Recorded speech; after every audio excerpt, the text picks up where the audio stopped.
Dear students, yesterday we discussed the poem The Solitary Reaper by William Wordsworth. We have just discussed the first 16 lines of the poem, and today also we'll continue the poem The Solitary Reaper. In the previous lecture, I told you about what the poet tells, what the poet is talking about. The poet talks about the girl who is singing in the field, who is cutting and reaping the crop, and standing alone in the field and singing simultaneously. And he compares the sweet music of the girl to the sound of nightingale and cuckoo bird. Now come to the next lines. Will no one tell me what she sings? Perhaps the plaintive numbers flow for old, unhappy, far off things and battles long ago. Or is it some more humble lay, familiar matter of today, some natural sorrow, loss or pain that has been and may be again? What does the poet Want to say? Actually, the poet is not able to understand the language of that song.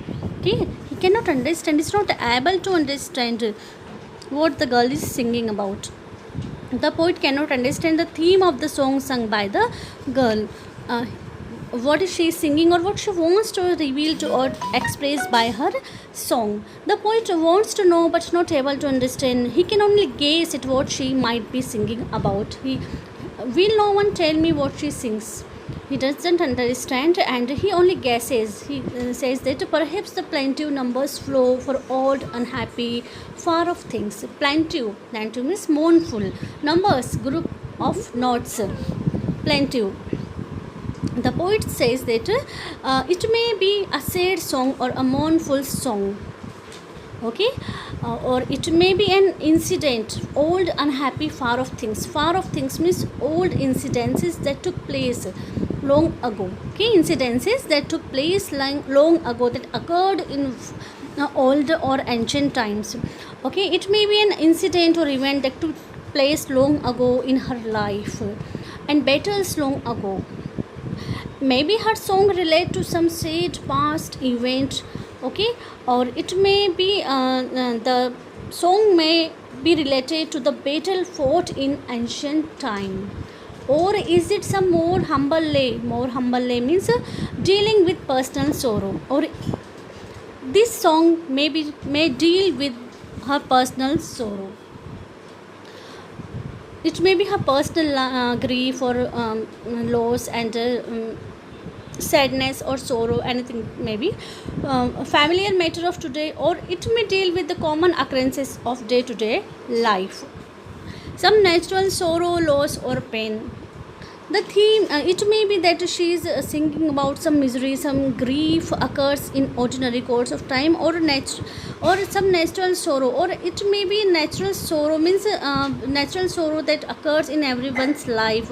It may be a low, she may have lost someone else in her life, or it may be pain of her personal pain, and it may be the pain of which she got just due to natural calamities, or she might be lost to someone in her life that has been, and maybe again that she has felt in her life, she has faced her in her life, and she may also face in future also, she might face in her future also.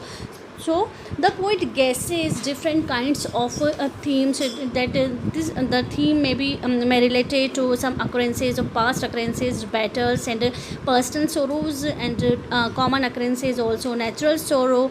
So he guesses different and he guesses that it may be a different kind of sorrow, and whatever she sings is not able to understand.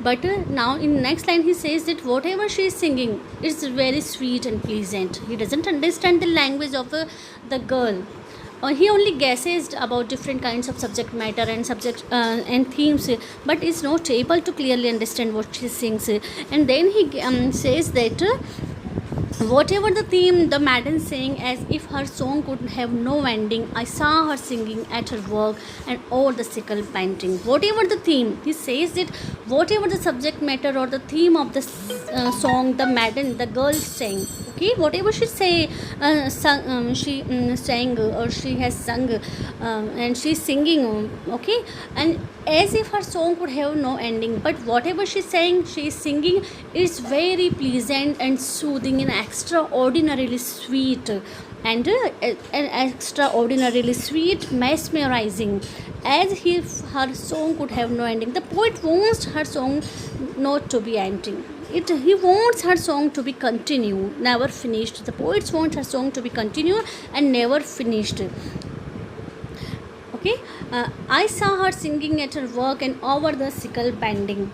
The poet says that she's bending and cutting the reaping and collecting the crop, and having a sickle in her hand, and she's cutting with the sickle. She's cutting the crop with the sickle and bending over the sickle. And now he says that I listened motionless and still.